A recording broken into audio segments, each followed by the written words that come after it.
ऋचा के शुद्ध मंत्रों से, ऋचा के शुद्ध मंत्रों से सभी पावन कहानी को जहाँ हम पाँव रख देंगे वही पुरातन ज्ञान आएगा। हमारी दिव्य गाथा को जगत भी मान जाएगा। हमारी तो सबसे पहले तो लखनऊ की धरती पर अपने पटल के संस्थापक, आयोजक, संयोजक आप सभी को स्वागत करती हूँ और बहुत बहुत धन्यवाद देती हूँ प्रीति जी को।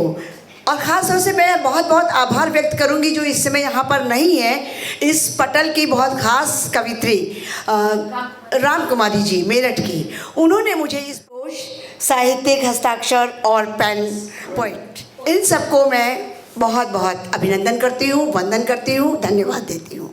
और जहाँ जहाँ पर भी आपको मेरी कोई बात अच्छी लगे तो ज़रूर उत्साहवर्धन करिएगा इसी तरह से।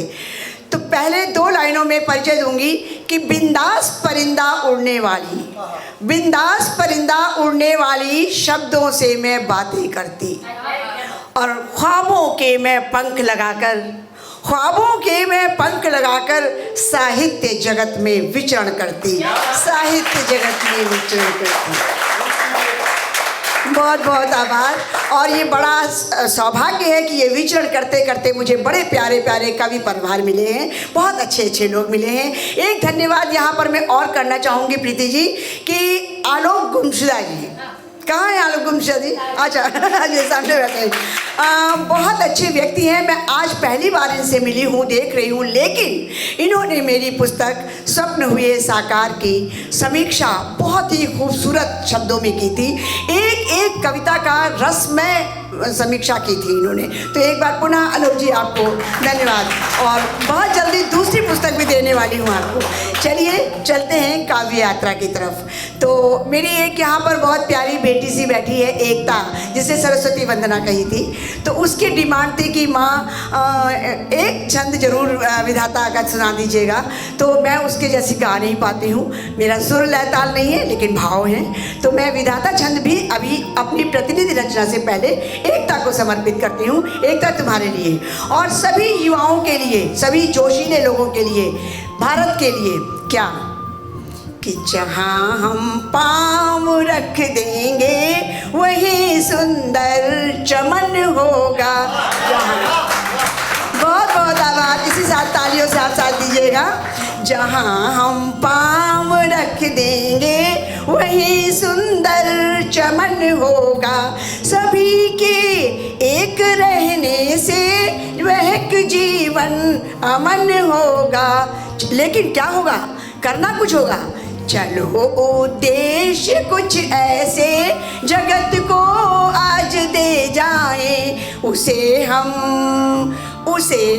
विश्व नक्शे में किताबों से सजा लाएं, उसे हम विश्व नक्शे से किताबों में सजा लाएं। हमारी वेद गाथा को, पुराणों की रवानी को ऋचा के शुद्ध मंत्रों से, ऋचा के शुद्ध मंत्रों से सभी पावन कहानी को जहाँ हम पाँव रख देंगे वही पुरातन ज्ञान आएगा।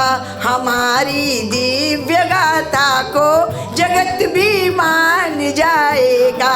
हमारी दिव्य गाथा को। बहुत अच्छा लग रहा है, आप लोग उत्साहवर्धन कर रहे हैं। एक शब्द और देती हूँ। जहाँ हम पाँव रख देंगे वही पावन नजारा हो, सभी जन लक्ष्य पर चलकर बने सबके सहारा हो। क्योंकि एक दूसरे के सहारे के बिना हम विकसित नहीं हो सकते, हमारा विकास नहीं हो सकता है। सुबह और शाम को सुंदर मनीषी ज्ञान भी पाए, जब तक क्या होगा? जपेगा नाम जग सारा, विधाता लक्ष्य फैलाए। यहाँ पर विधाता से मेरा तात्पर्य ईश्वर से है। ईश्वर ने जो लक्ष्य देकर हमें भेजा है, भारत में या विश्व में जहाँ पर भी रहें, प्रेम, सौहार्द और समरसता के साथ रहे, उस लक्ष्य को फैलाए। तो जपेगा नाम जग सारा, विधाता लक्ष्य फैलाए। एक बंद विधाता का और देती हूँ जो कि बहुत ज़रूरी है आप सब युवा साथियों के लिए, क्योंकि आपके अंदर वो ताकत है कि जहाँ हम पाँव रख देते वही झरने बहा देते। कदम जब सख्त होते हैं हकीकत हम बता देते। वतन पर जान देते हैं जहाँ हम साहसी जाए। कलेजा कांपता दुश्मन हमारी फौज टकराए, जहाँ हम पाँव रख देंगे। बहुत बहुत बहुत आभार इतने प्यार से सुनने के लिए, इतनी तालियों के लिए। और अब आती हूँ प्रतिनिधि रचना पर।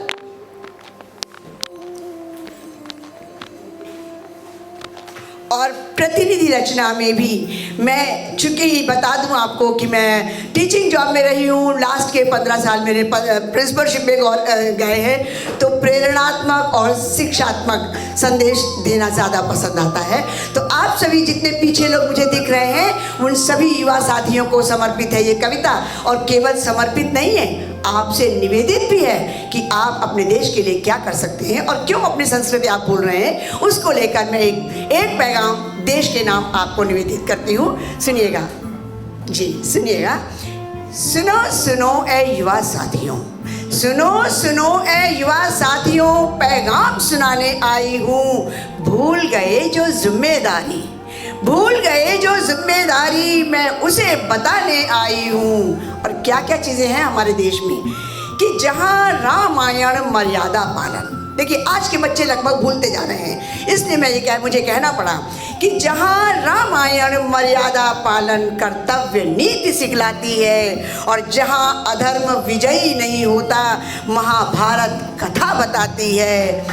तो भारत, ताली बजाइए तो फिर जोरदार बजाइए, धीमे से मज़ा नहीं आता है वो तो लगता है जैसे दाल में हींग का तड़का लग गया बस, है ना।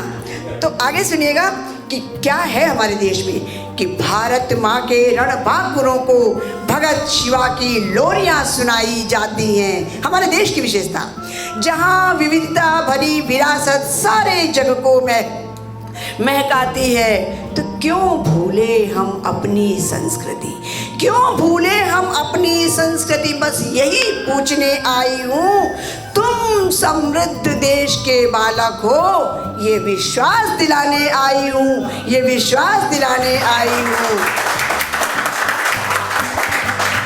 बहुत अच्छा लग रहा है आप लोगों को साथ में सुनाने में। और सुनिएगा अपने देश में क्या है, सबसे ऊंचा हमारा देश है कि भिन्न रूप और भिन्न वेश हैं, भिन्न रूप और भिन्न वेश हैं, खान पान संवाद भिन्न है। और 6 ऋतुओं से सजी प्रकृति शस्य श्यामला संपदा अभन्न है। आप दुनिया का कोई देश उठा के देख लीजिए, जी बहुत बहुत स्वागत, कोई देश उठा के देख लीजिए, किसी के यहाँ 6 ऋतुएं नहीं होती हैं। हमारा देश ऐसा पावन है, ऐसा पवित्र है, ऐसा महान है कि 6 ऋतुओं की सारी संपदा हम रखते हैं। तो 6 ऋतुओं से सजी संपदा, 6 ऋतुओं से सजी प्रकृति शस्य श्यामला संपदा अभिन्न है। और पृथक पृथक मणियों को पिरोए, पृथक पृथक मणियों को पिरोए, वसुधैव कुटुंबकम हमारा नारा है।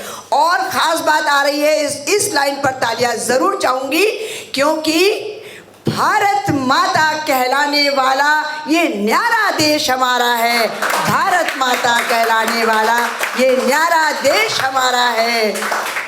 दिव्य संस्कृति यहाँ की वाणी, क्या क्या चीज़ें हैं हमारे भारत में। दिव्य संस्कृति यहाँ की वाणी और शिव दधीच हैं यहाँ की दानी। आज जमाना बदल गया है, लोग अंग्रेजी में वार्ता करने में अपना गौरव मानते हैं, पर हमारा देश संस्कृत में वार्तालाप करता था और उसका गौरव आज भी प्रचलित है। आज भी लोग हमारी चीज़ ले जाकर विदेशों में खुद कर रहे हैं, किंतु दुर्भाग्य है कि हम भूलते जा रहे हैं। हमारी आपकी ड्यूटी बनती है कि हम अपनी नई आने वाली पीढ़ी को आगे बढ़ाएं अपने संस्कृत के लिए। तो आगे की लाइन कि दिव्य संस्कृत यहाँ की वाणी, शिव दधीचि हैं यहाँ के दानी, और 0 देने वाले सीवी रमन भट्ट विज्ञानी, सीवी रमन भट्ट विज्ञानी। और ऐसा पावन देश हमारा ये याद दिलाने आई हूँ, सुनो सुनो ऐ युवा साथियों। आगे कि जौहर की शान पद्मिनी, जौहर की शान, स्वागत, बहुत बहुत आभार। जौहर की शान पद्मिनी जहाँ मुगलों पर भारी होती, और जहाँ पन्ना धाय की त्याग भावना कर्तव्यों से विचलित ना होती, कर्तव्यों से विचलित ना होती।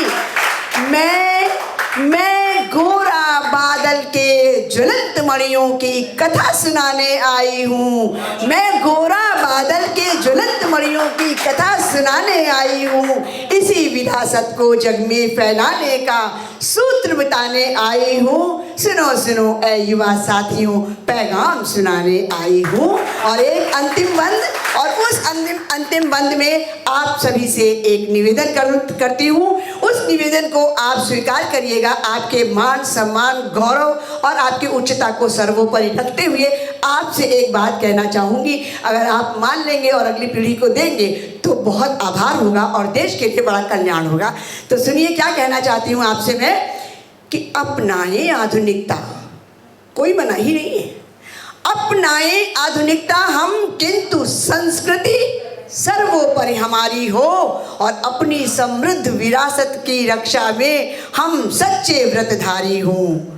अंग्रेजी बिल्कुल छोड़नी नहीं है, अंग्रेजी का भी हो सुदृढ़ ज्ञान, किंतु मातृभाषा हिंदी के व्रतधारी हों, तभी विश्व गुरु बन गूंजेगा, तभी विश्व गुरु बन गूंजेगा।